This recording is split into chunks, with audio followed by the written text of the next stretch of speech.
मनोज मुंतशिर ने कहा कि एक बाग में जो पेड़ है ना वो एक ऊपर एक नीचे हो सकता है, लेकिन समानता के नाम पर ऊपर से पेड़ नहीं काट दिए जाते हैं। तो अगर समानता की बात, यही विष्णु ने भी यही कही, समानता के नाम पर असमानता नहीं फैलाई जा सकती है। और एक इनसिक्योरिटी है जनरल कास्ट के अंदर, उनको कैसे विश्वास में लिया जाएगा कि मिसयूज नहीं होगा?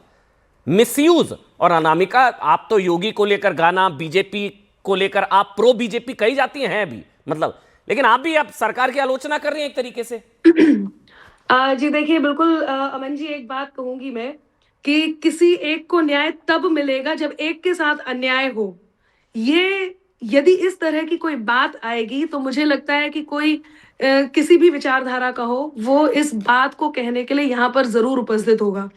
जिस तरह से अभी एक बात अभी मैं डिबेट में सुन रही थी, कहा जा रहा था कि मंदिरों में जाने नहीं देते हैं। कैसा क्या अन्याय हो गया, कौन सी ऐसी बात हो गई और इतना विवाद किस बात पे, पूरे देश में किस बात पे प्रदर्शन हो रहा है। जी। तो मैं जिस ललितपुर से आती हूँ, मैं बताती हूँ अन्याय की बात। जिस ललितपुर से मैं आती हूँ, विष्णु तिवारी उसी ललितपुर से हैं और उन्होंने 20 साल बिना किसी अपराध के जेल में इस वजह से काटे कि एसटी एक्ट जो लगा था, और फिर जब प्रूफ हुआ कि वो गलत था, उसके बाद उनके पास कुछ नहीं बचा, ना परिवार ना पैसा। मैं केवल एक बात ये कहना चाहती हूँ कि कोई भी कानून न्याय संगत, न्यायपूर्ण तब होता है जब दोनों पक्ष उसमें सुने जाएं। पूर्वाग्रह पर कोई भी न्याय कभी भी न्याय संगत होता ही नहीं है, कोई कानून हो ही नहीं सकता। बिना तर्क और साक्ष्य के किसी भी कानून को माना ही नहीं जा सकता। अभी विष्णु जी ने एक बात कही थी और वो बात बिल्कुल सही है। अपराध किसने किया, इस बात से ज्यादा महत्वपूर्ण यह है कि अपराध कौन सा किया गया और वो अपराध कितना बड़ा है, फिर वो किसने किया है, चाहे वो कोई भी है, वो बिल्कुल समान रूप से उसका उस दंड का अधिकारी है, उस दोष का अधिकारी है। और जो ये हो रहा है उसमें मैं ये 4 पंक्तियां जरूर अंकित करूंगी, जो इस बात को जरूर क्लियर करेगा कि अंधियारों की आंख में जो भोर के सूरज खटके होंगे, यदि ये पारित हो गया, यदि हमने विवाद नहीं किया, या इसमें संशोधन नहीं हुआ, या ये वापस नहीं हुआ, तो क्या होगा ये तय है कि अंधियारों की आंख में जो ये भोर के सूरज खटके होंगे, उनके मान पत्र के शीशे चोटिल होंगे, चटके होंगे। तो सीना ताने झूठ किसी के भरी अदालत घूमेंगे, कि सीना ताने झूठ किसी के भरी अदालत घूमेंगे, सहमे सहमे सत्य हमारे बस फांसी पर लटके होंगे। और यही सच है और यही आने वाला कल होगा यदि आज इस बात पर सतीश जी अब आप बोलेंगे सर, अब मेरे ख्याल से अब ऑडियो क्लियर होगा। सतीश जी, हर कोई यहाँ पर डिबेट ये कर रहा है कि कानून का एक सिद्धांत होता है, जो आज अखिलेश यादव जी ने भी कहा कि मतलब कि आप जो है 10 कसूरवार छूट जाए, एक बेगुनाह का सजा ना हो। इनोसेंट टिल प्रूवन गिल्टी, यही है। विष्णु जी भी बताएंगे, मैं भी ये बता सकता हूं, यह innocent till proven guilty. SC ST act के कितने केस फर्जी पाए जाते हैं, ये एनसीआरबी का डेटा भी बताता है। जब आप आज भी, अगर आप एआईसी, अभी मैंने पूछा, गूगल भी अगर आप सर्च करें तो मोस्ट मिसयूज लॉ पूरे भारत में नंबर 2 पर आता है एससी एसटी एक्ट, पहले 498, उसके बाद एससी एसटी एक्ट। तो मिसयूज तो हो सकता है अगर सेफगार्ड नहीं होंगे। फर्जी शिकायत पाए जाने पर दंडात्मक कार्रवाई का प्रावधान ना होना, क्या यह सही है? सतीश जी अब आप बोलिए सर।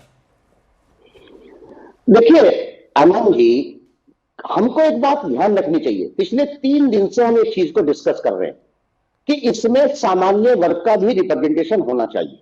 ये बात डिस्कस कर रहे हैं, मुद्दा, विवाद का मुद्दा यही है।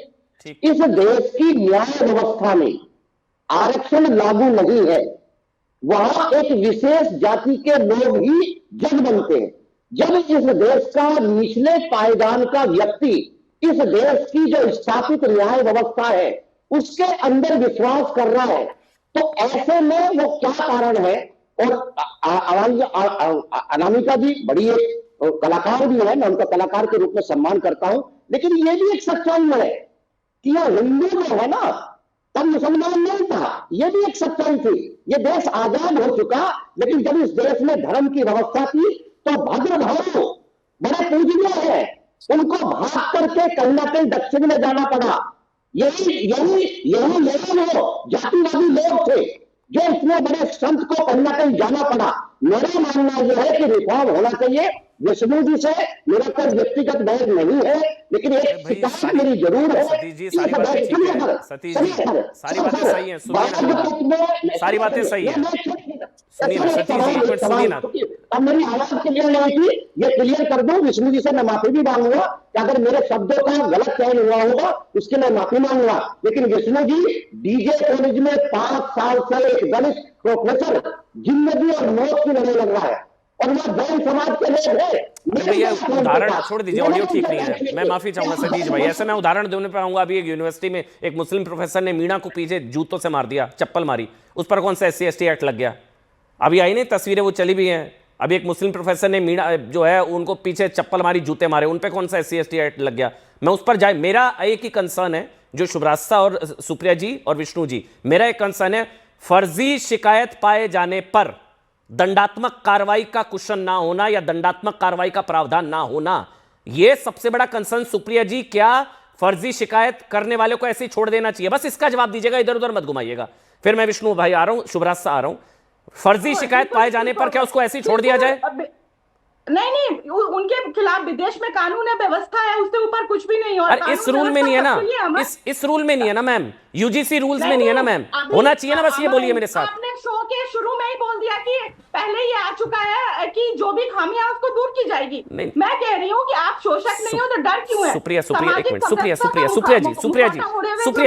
सुप्रिया जी आप हमारे साथ है, इसका मतलब आराम से 1 मिनट। समरसता का मुखौटा ओढ़े हुए जो लोग हैं वो सब उनका नकाब। मैम सुप्रिया जी, आप सवाल सुनिए, हम आराम से बात कर सकते हैं बिना चीखे। फर्जी शिकायत करने वालों को कैसे छोड़ देना चाहिए? बस इतना। बिल्कुल नहीं छोड़ना चाहिए। यानी कि UGC के नियमों में ये बदलाव के आप पक्ष में हैं, बात खत्म, आप हमारे साथ हैं।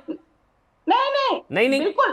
क्यों छोड़ना चाहिए आप ये बताओ, आप क्यों छोड़ना चाहिए? मैं तो कभी बोली नहीं हूँ उनको छोड़ना चाहिए, लेकिन ये जरूर है कि जो लोग इसका विरोध कर रहे हैं, जो भी मनोज मुंसिर हो या कुमार विश्वास हो या जो भी ये लोग हैं, वो इनका विरोध क्यों कर रहे हैं मुझे समझ में नहीं आ रहा। अच्छा, अभी आपको समझ नहीं आया, ठीक है, 1 मिनट। तो प्रॉब्लम क्या है मैम? विरोध, सुप्रिया जी, उसके लिए मेरे ख्याल से माफी के साथ, आप सीनियर होंगी, लेकिन आपको उसके लिए नोटिफिकेशन पढ़ना पड़ेगा, 3C पढ़ना पड़ेगा, उसको आपको समझना पड़ेगा। विरोध इसीलिए हो रहा है, मैं इसीलिए आपको कह रहा हूं, उसमें दंडात्मक कार्रवाई का प्रावधान नहीं। 1 मिनट विष्णु और शुभ्रास्ता, 1 मिनट विष्णु जी, फर्जी केस पाए जाने पर क्या दंडात्मक कार्रवाई का प्रावधान है? नहीं, मुझे तो नहीं दिखा। अगर कोई पैनलिस्ट को दिखा तो बता दे, पॉइंट आउट कर दे। है क्या सेक्शन मेरे सामने नहीं है, मेरे सामने रेगुलेशन रखा हुआ है, नहीं है ना उसमें? उसको निवारण किया जाएगा। विष्णु जी, अभी तो पढ़ाया आपने, अमन जी अभी तो आपने जस्ट बोला है कि जो भी इसमें त्रुटि है, जो भी प्रॉब्लम है, उसको ठीक किया जाएगा। पहले मानिए ना त्रुटि है, पहले मानिए ना सुप्रिया जी, त्रुटि है, मानिए तो सही।